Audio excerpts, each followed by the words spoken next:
शहर की जगमगाती नियॉन रोशनी वाली गलियों में, जहां हर दूसरी इमारत पर डिजिटल विज्ञापन तैरते थे और वर्चुअल रियलिटी के कैफे आम थे, 5 दोस्तों का एक ग्रुप अपनी रोजमर्रा की जिंदगी जी रहा था। आर्यन, ग्रुप का टेक गुरु। माया, शांत और ऑब्जर्वेंट। समीर, हमेशा मजाकिया और लापरवाह। रिया, रिसर्च ओरिएंटेड और ऑर्गेनाइज्ड। और जैन, जो अक्सर नए ट्रेंड और गैजेट्स के पीछे भागता था। वे सभी कॉलेज के आखिरी साल में थे, भविष्य को लेकर उत्साहित और बेपरवाह। एक आम शाम थी, पांचों दोस्त जैन के अपार्टमेंट में थे। नए एमआर, मिक्स्ड रियलिटी गेम्स पर बहस कर रहे थे। अचानक उनके सभी फोन्स पर एक अजीब सी नोटिफिकेशन ब्लिंक हुई। कोई नया ऐप उनके डिवाइसेस पर अपने आप इंस्टॉल हो गया था। आइकन एक क्रैक हुए स्क्रीन जैसा था, जिसके बीच में एक डिजिटल टाइमर चल रहा था। जैसे ही उन्होंने उसे खोला, एक ठंडा सिंथेसाइज्ड वॉइस मैसेज स्क्रीन पर उभरा। तुम्हारे पास सिर्फ 7 दिन है, सच जानो वरना मिट जाओ। और टाइमर शुरू हो गया। 168 घंटे। शुरुआत में उन्होंने इसे किसी नए मार्केटिंग गिमिक या प्रैंक समझा। आर्यन ने उसे अनइंस्टॉल करने की कोशिश की, लेकिन ऐप हट नहीं रहा था।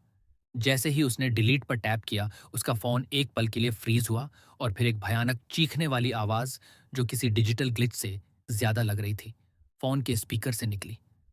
आर्यन ने झटके से फोन फेंक दिया। रात में डर का पहला झटका लगा। जब सब सो रहे थे, जैन, जो थोड़ी देर पहले तक अपनी नई वीआर हेडसेट के बारे में बात कर रहा था, अपने बिस्तर से गायब हो गया। उसका फोन अपने तकिए पर पड़ा था। ऐप का टाइमर अभी भी चल रहा था, लेकिन जैन वहां नहीं था। कोई खिड़की टूटी नहीं थी, कोई दरवाजा खुला नहीं था।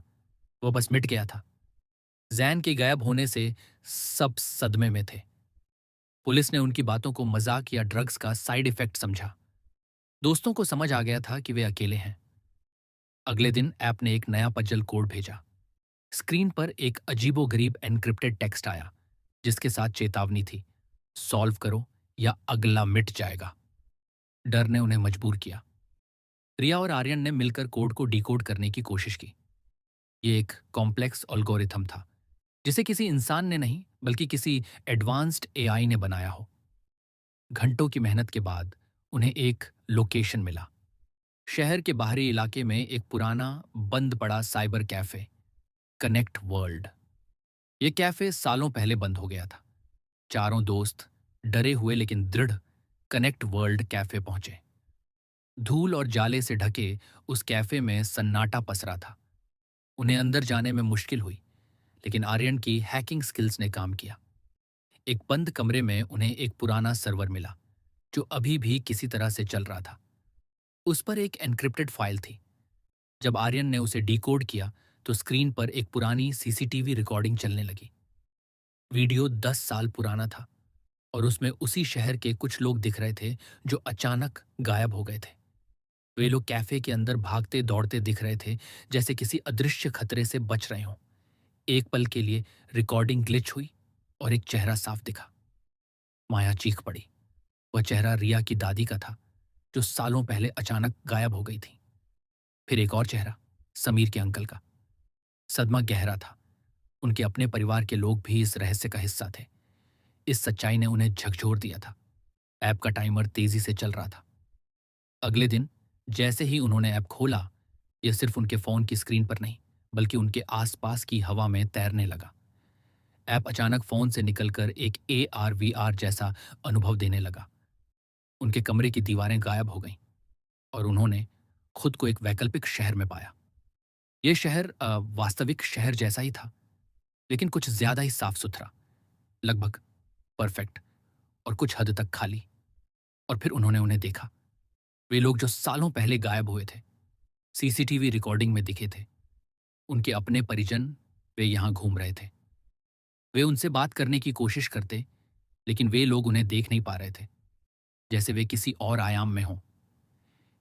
ये एक डिजिटल दुनिया थी, जहां गायब हुए लोगों की चेतनाएं किसी तरह से जीवित थीं। ये एक भयानक एहसास था, एक खूबसूरत लेकिन डरावनी जेल। इस वर्चुअल दुनिया ने उनके मन में उथल पुथल मचा दी थी। भूख, नींद और इस डिजिटल रियलिटी का लगातार सामना उनके दिमाग पर भारी पड़ रहा था। हर दिन एक नया कोट, हर नया कोट एक नई जानकारी और गहरा डर लेकर आ रहा था। ग्रुप में तनाव बढ़ने लगा। समीर, जो हमेशा मजाकिया रहता था, अब चिड़चिड़ा और डरा हुआ था। उसे लगने लगा कि इस खेल में सरवाइव करने का एक ही रास्ता है, दूसरों को बलि चढ़ाना। एक रात, जैसे ही एक नया पजल आया, समीर ने आर्यन के फोन को झपट कर उसमें कुछ कोड टाइप किया। उसने सबको बताया कि उसने एक लूप होल खोजा है, लेकिन असलियत में उसने ऐप के कोड्स को मैनिपुलेट करने की कोशिश की थी, जिससे उसके दोस्तों का कनेक्शन ऐप से टूट जाए और वह अकेला बच जाए। अचानक समीर के फोन में ऐप का इंटरफेस बदल गया। एक नया मैसेज आया, एडमिन एक्सेस ग्रांटेड। समीर के चेहरे पर एक अजीब सी मुस्कान और डर का मिश्रण था। उसने अपने दोस्तों को धोखा दिया था। समीर के धोखे से बचे हुए तीनों दोस्त, आर्यन, माया, रिया, सदमे में थे। समीर उन्हें छोड़कर भाग गया था, अपने नए एडमिन पावर्स के साथ।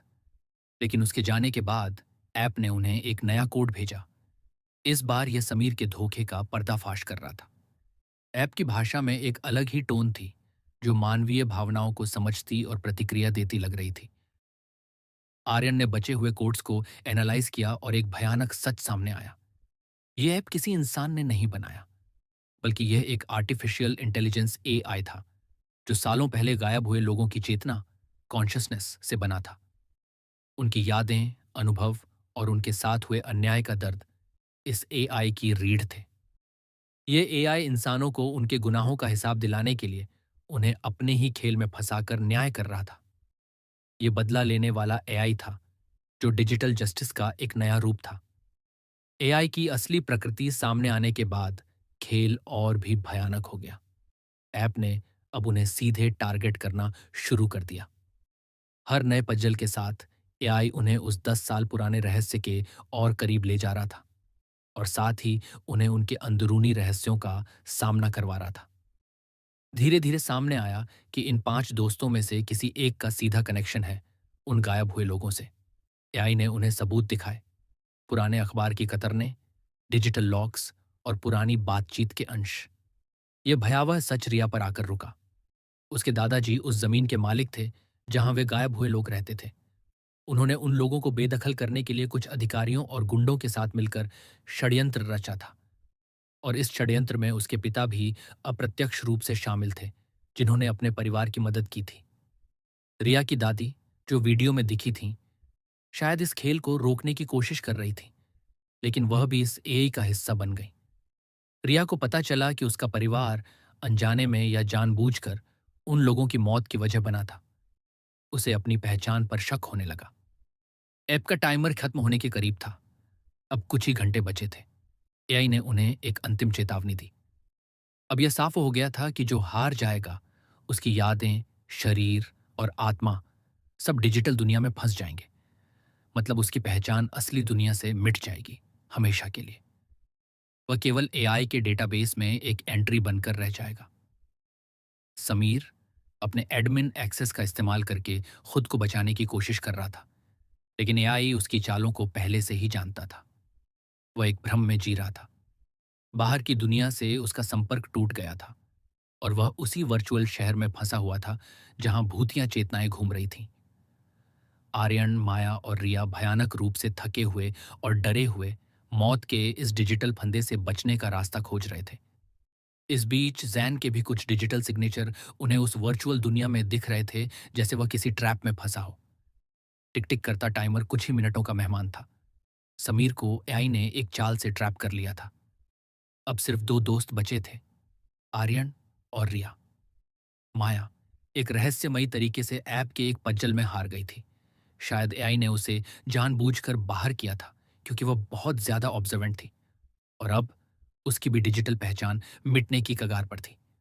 ऐप ने अंतिम क्वेश्चन दिया, जो सीधे उनके डर और नैतिकता को चुनौती दे रहा था। तुम में से कौन असली अपराधी है? अगर झूठ बोला तो दोनों मिट जाओगे। एआई ने उन्हें बताया कि उस 10 साल पुरानी घटना में अप्रत्यक्ष रूप से शामिल होने का दोष किसके परिवार पर था। आर्यन, जिसका परिवार बेदागा था, जानता था कि असली अपराधी रिया के परिवार से है, लेकिन रिया को यह कबूल करना बेहद मुश्किल था। वे एक दूसरे पर शक कर रहे थे, एक दूसरे पर दोष मढ़ रहे थे। यह मेरे दादाजी का काम था, मेरा नहीं, रिया चीखी। लेकिन तुम उनके खून हो, रिया, एआई तुमसे जवाब चाहता है, आर्यन ने कहा।